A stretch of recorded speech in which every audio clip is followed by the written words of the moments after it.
Hey Waffle Gang, I do hope you are well. My name is Mark and today we're checking out some more Reddit stories, and if you do love a Reddit story, why not consider hitting a like, subscribe, maybe that notification bell too. Let's crack on with today's first story. Much love, guys. Now today's first story comes from Eric Sanderson from the Bad Roommates subreddit, and it says, roommate moved a possibly homeless boyfriend into the house. And there's a few warnings of this one, of mentions of animal death, invasions of privacy, and depression as well. So if you do want to skip the story, please feel free to do so. Timestamps are always down in the description and along the timeline below. Thank you. My male, longtime friend, female, and I have been renting a house together for 2 months now. We're both on the lease, but I pay the deposit, moving costs, and pay roughly 75% of all living expenses. Yes, I know this is dumb. My friend doesn't make much money and was in a bad position, and she couldn't live here without being on the lease. We lived together for almost 3 years and it's been fantastic. I'd moved to a new city and she knew lots of people and has helped me establish a social life. I had no problem with the arrangement until now. She recently suddenly and tragically lost her dog, who was like a child to her, and has been spiraling ever since. Drunk all the time, starting fights and hurling insults, etc. We'd basically stopped talking when, about a month ago, she met some random guy. I don't know much about him, but what I've seen isn't great. 2 weeks ago, she got a DUI and this guy bailed her out. The next day, he came back to our house with her and spent much of the day. He then started coming here every day, taking up the living room, walking around with no shirt on, etc. I avoided them as much as I could and we never exchanged words. The guy gives me the creeps. He's large, maybe 6'4", and on the heavier side, and his vibe is just, I don't know, off. 6 days ago, the guy spent the night here. Then he stayed over the next night, then the next night. The following morning, I told my roommate that it's not cool to be taking up the house and having her boyfriend stay over for long stretches. I told her he made me uncomfortable, and she basically said it's her boyfriend in her house so she can do what she wanted. On the 5th morning yesterday, I saw he had toiletries in our bathroom. I told my roommate it seemed like her boyfriend is attempting to stay here long term, and pointed out that our lease has limits on guests staying over 14 nights in a 6-month period. This is where things changed and where I need advice. My roommate has now started to say things like, I feel threatened and I feel unsafe, and I need my boyfriend here for protection. There's no truth to them at all. I've been leaving the house every evening after work and only coming home around 11 or 12, and I completely avoid all contact with both of them. The only contact we ever had was one evening when I came home around 11, and they were smoking weed on our front porch. He was once again basically in his underwear, and asked him to please wear clothes when he's in common areas of the house. That's all I've ever said to him. It seems like she's using this as some kind of legal or defense strategy. I'm planning to tell our agent and owners that I'm some kind of danger to her and she needs her boyfriend here for protection, when they tell her he needs to go. Yesterday, her boyfriend showed up at 4 p.m. while I was still working from home and spent the rest of the day and night here. He's literally waking up, going to work, and coming back to our home. He's living here. So I got curious. Last night when I got home, I looked through the window into his SUV. It's filled, I mean filled, with clothes and hangers. It looks exactly like a car that someone is living out of. Maybe I'm being crazy, but it seems like this dude is homeless and is manipulating my roommate into moving into our house. Her shift in language, all the talk about threats and protection. It isn't like her and is completely divorced from reality. It seems like she's being coached. I've spoken with our agent, who I'm friendly with, and she's aware of the situation. She's seen the guy's car here every day and will be messaging my roommate about the guest rules today. My concern is that my roommate is going to start lying and accusing me of making her feel unsafe, telling the agent that she needs her boyfriend here for protection. I'm not super concerned that it's going to work, but I'm concerned that the agent and owners are going to look at the situation and decide it's not worth it and just cancel the lease. I really like this house and don't want to have to move. I've already changed the Wi-Fi password. I pay all utilities and locked up all possessions, which includes plates, cookware, and all silverware. I'm just out of options at this point and wondering if anyone has been in a similar situation. Edit. I should mention that the agent is basically our landlord. It's a direct home rental from the owners, and she is the middleman who handles all rental issues. Yeah, and it's obvious that this guy is pretty much just moved in at this point, especially with his car out there full of his shit. And I certainly felt like OP in this situation, that she is being coached with the language, the sudden shift to "I feel unsafe" after you started basically enforcing your boundaries to them, is a huge red flag. Basically, although you're worried about, the agent just being like, "Fuck it, I can't deal with this no more," I would still get ahead, because this isn't going to end in a good way unless you talk to this agent. I would be pretty much getting ahead of the game, like people always say in these situations: dates, times, interactions, all that good stuff. Get it all written down and get it to the agent before she gets her own narrative in. And she might be spiraling from grief or whatever that may be at the moment, but you first need to prioritize yourself, because you're not being treated right in this situation.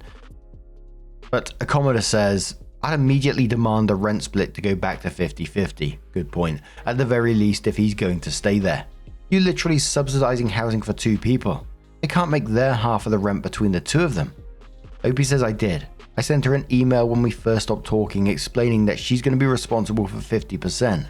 I attached all of our utility bills and gave her a total due on the 1st. She's made it clear she's not going to pay it, but I have documentation. I could take her to small claims court eventually, but for now, I'm worried about getting this guy out." Commenter says, "You need to tell your roommate that it's time for her to move along. This has gone past the point where you can repair the situation without kicking her out. I would also tell her the guy needs to be gone immediately, or you will get the police involved. Ignore her arguments. You are the one that doesn't feel safe, and that's all the justification you need.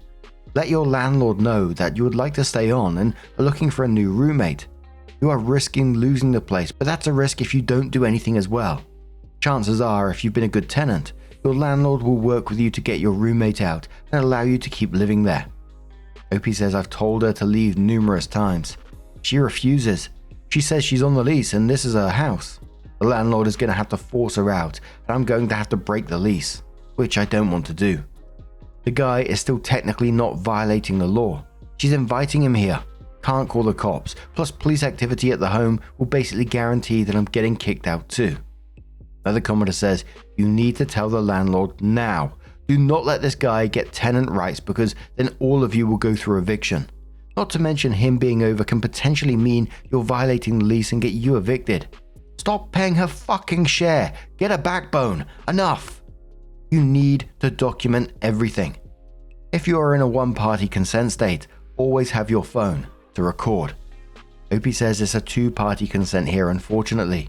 "I'm documenting everything through text, but now she's saying that the texts are harassment. I informed her the payment arrangement has changed and she's responsible for 50% moving forward. I emailed her the bills and an invoice. She won't pay it, but I could eventually take her to small claims if I wanted." Another commenter says, "I don't think the guy can get tenants' rights unless he were to start having mail delivered in his name to that address, which I suppose is a real possibility given how selfish and deranged OP's roommate sounds."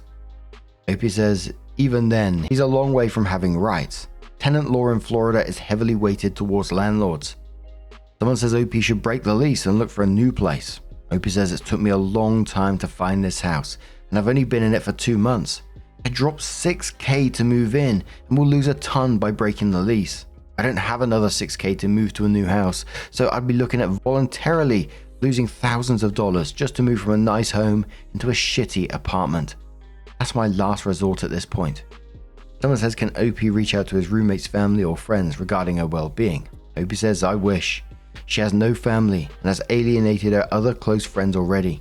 This guy is basically all she has now." OP's state and the tenants and the rules on guests staying overnight. OP says, "Florida. The landlord filled me in. The 14-day in 6 months restriction is designed for that scenario." So it was 2 months later that OP came in with her update and said, "Condensed version, I, male, have lived with a longtime friend, female, for about 3 years after moving to a new city. I pay for most of the bills to help her out, and she in turn introduced me to a ton of people and helped me build a social life. It was great. The summer we moved from an apartment to a direct home." And then OP continued to just recap the previous story, then jumps in again saying, unfortunately, we never had a signed rental agreement between us, so I was stuck paying 75% of the bills while she and her boyfriend basically took over the house. She made it clear she was not going to leave or break the lease. She knew neither of them could get a place on their own. I didn't know what to do. I changed the Wi-Fi password, locked up all the pots, pans and dishes, they were all mine, hid all of my laundry detergent and dryer sheets, etc. Had no TV, no internet, and were using a cheap $3 Solteipan. I can never pronounce that properly, and paper plates to cook with. But they kept on living here. Luckily, I've been friends with our landlord since we moved in, and she was just as upset with him living at the house as I was. So she sent my roommate a formal notification that if the boyfriend stayed over beyond 14 days, they would evict us. My roommate said she understood and that he'd be gone after the 14th day.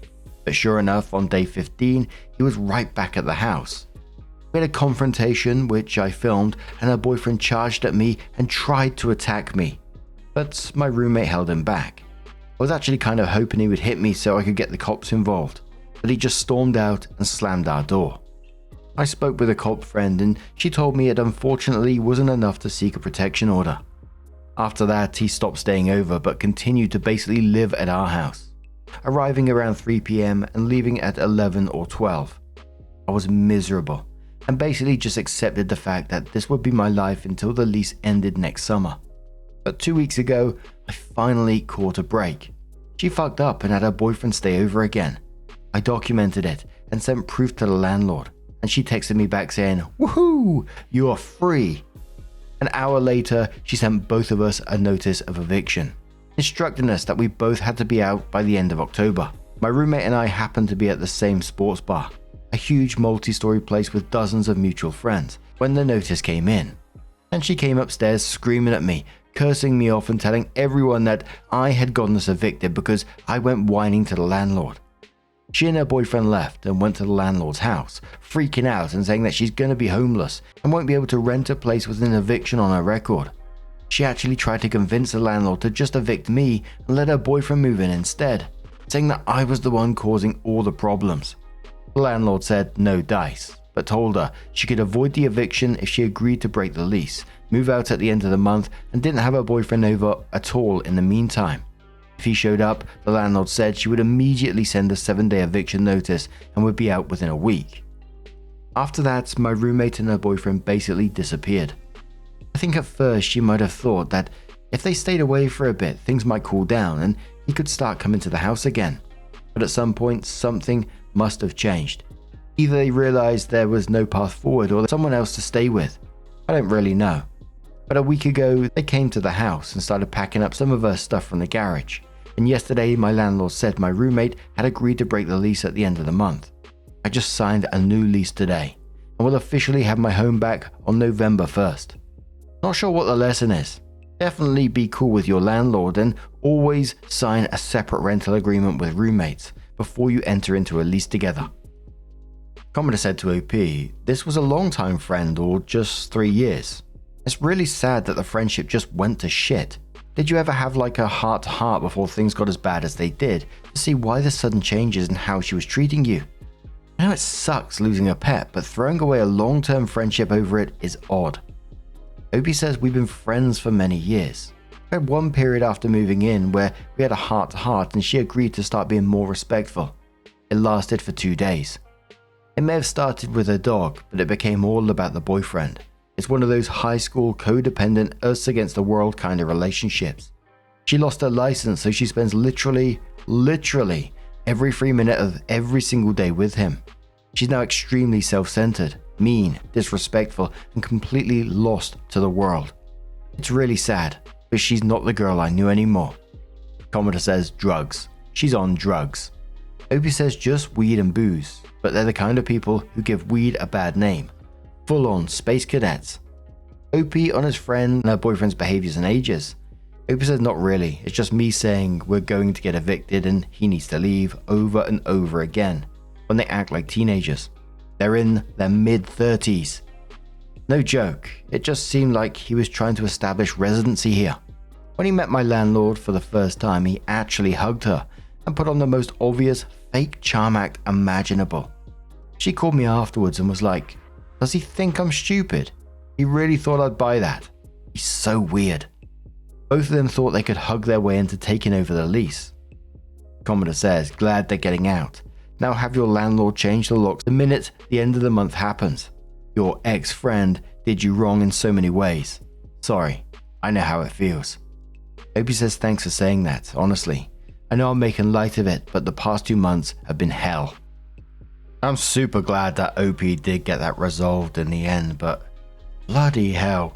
Like I said before, she might have been spiraling, she might have been grieving, she might have been going through something, but still, that doesn't excuse the behavior, does it? I always do wonder with stories like that, do the person ever look back and think, "Fuck me, I was onto a good thing there. Why did I do that kind of thing?" But what do you guys make of this situation? Let us know your thoughts down in the comments below.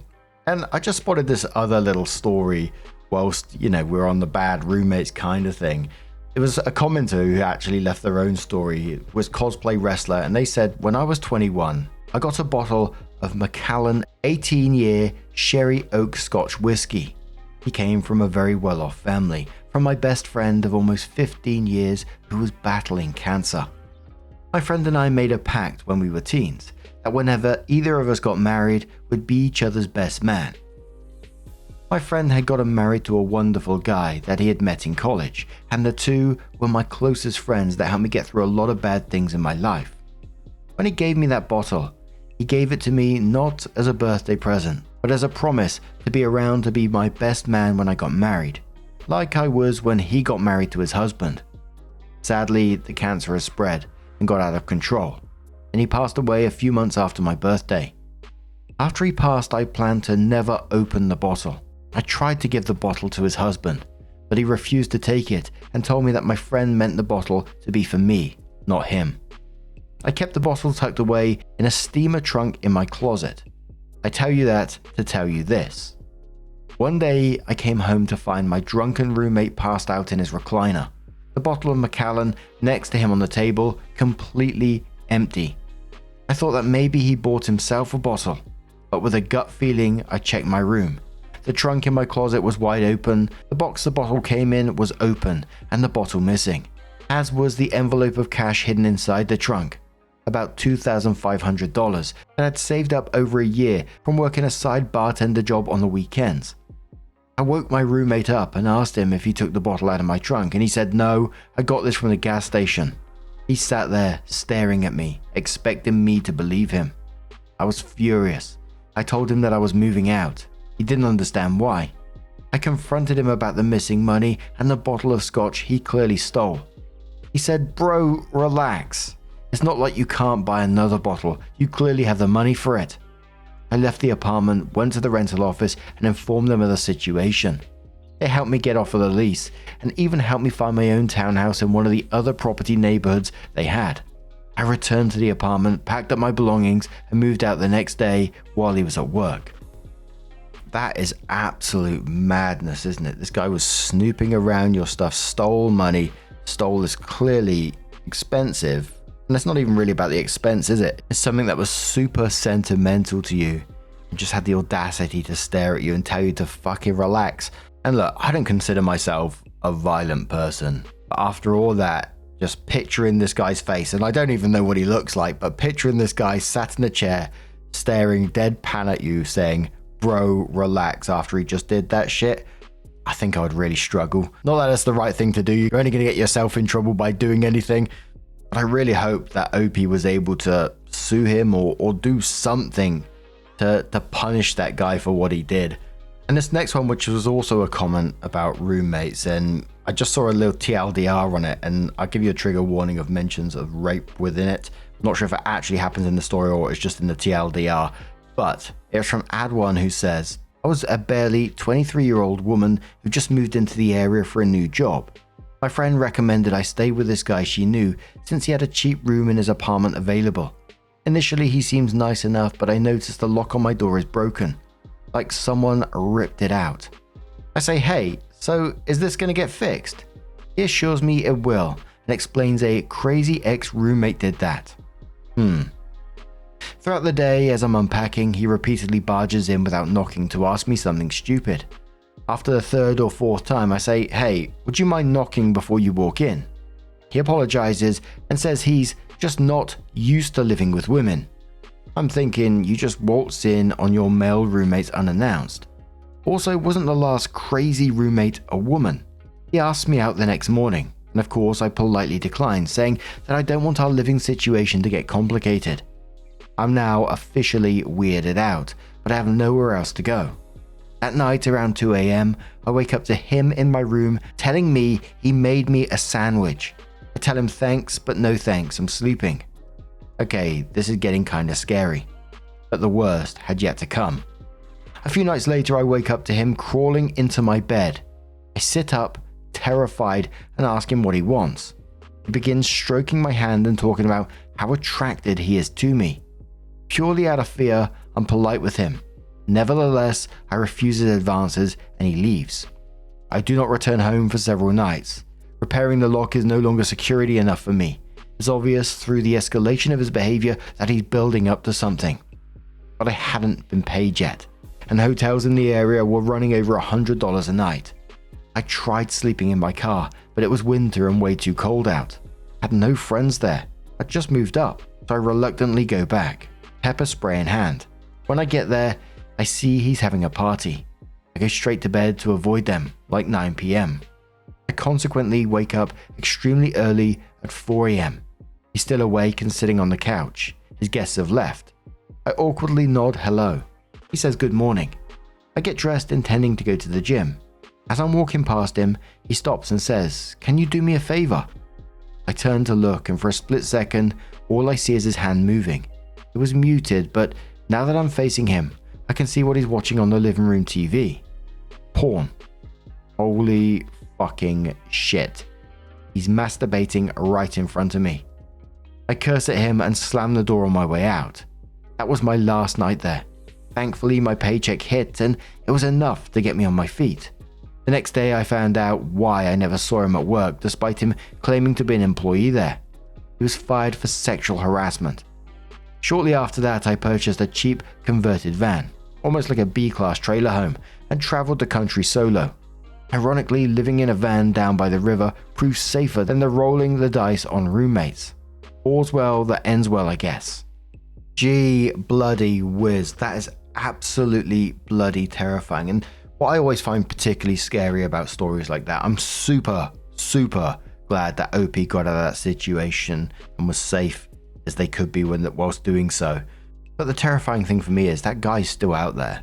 He might have got another roommate as well. The guy has a history of this creepy ass behavior. But bloody hell, there was another story from Libra who says, "I live with a couple of friends, and one of them was a giant fucking slob. When we first moved in, he set up his gaming setup temporarily in the living room instead of his room. So it sat in the living room and accumulated trash, and especially a mountain of cans, and even constant hounding about him was insufficient to get him to clean up. So one day, totally sick of looking at his shit, I convinced the other friend to help out, and we told him that we would help him clean up if he would then move into his room, so we didn't have to look at it anymore. And he was cool with that. 4 lawn bags full of Mountain Dew cans and Funyun bags and pizza boxes, later it was gone, and I was so relieved. His room was of course a disaster, but I told him as long as he took care of food waste so we didn't get bugs and whatever. Of course, that didn't work. So I took the approach of every time I saw anything with more than 2 legs moving around, the entire house got fogged. It was the apocalypse of roaches and spiders, and what the hell ever else was living in this shithole, on almost a monthly basis, and paid for it just to keep from not having to clean it up. I was nearly at the end of my rope, as was the other roommate, but booting him would make the rent kind of rough on us, so we held out as long as we could, which turned out to be about the time I went on vacation. I was gone 3 weeks, and our other roommate wasn't super on top of stuff, so I worried the house would be a jungle when I got back. But I was pleasantly surprised that the house was pretty clean and didn't smell weird at all, even after having not set foot in it for almost a month. But also, I was suspicious because there's no way this guy kept the place clean of his own accord, so I figured something was up. It wasn't until I got to my bedroom and my bathroom door was closed. I was paying a little more for the master suite. That suspicion turned into dread. I thought for sure that guy had decided to start using my bathroom as his own instead of sharing the second with the other roommate and had left it a disaster. But it was so much worse. When I went to my bathroom door, it was stuck, which was a very not good sign. And I quickly realized it was because someone had clearly tried to pull a towel through the gap between the bottom of the door and the carpet. After a fair bit of farting around, I finally got the door open and was practically bowled over by the wall of heat pouring out of the furnace that was once my bathroom. It must have been at least 140 Fahrenheit in there. This was the height of summer in New Mexico, and my bathroom had a skylight in it. Worse still, every single inch of available flat surface, counters, back, and lid of toilet in the tub, and on the edges around it, on the cabinets, everywhere, was covered in these little blue ice trays. Each cube hole filled with a bit of potting soil that had a little green shoot poking out of it. The complete dumbass had decided that my bathroom would make a perfect hothouse for his nascent pot-growing operation. To this day, I could not tell you what the hell was running through his head. Whether he forgot about it, sincerely didn't know that it takes longer than 3 weeks to grow anything, or expected me to be cool with it. But what was running through his ass in the moments that followed was my boot. He went from having a pretty sweet living situation to homeless in the space of 5 hours.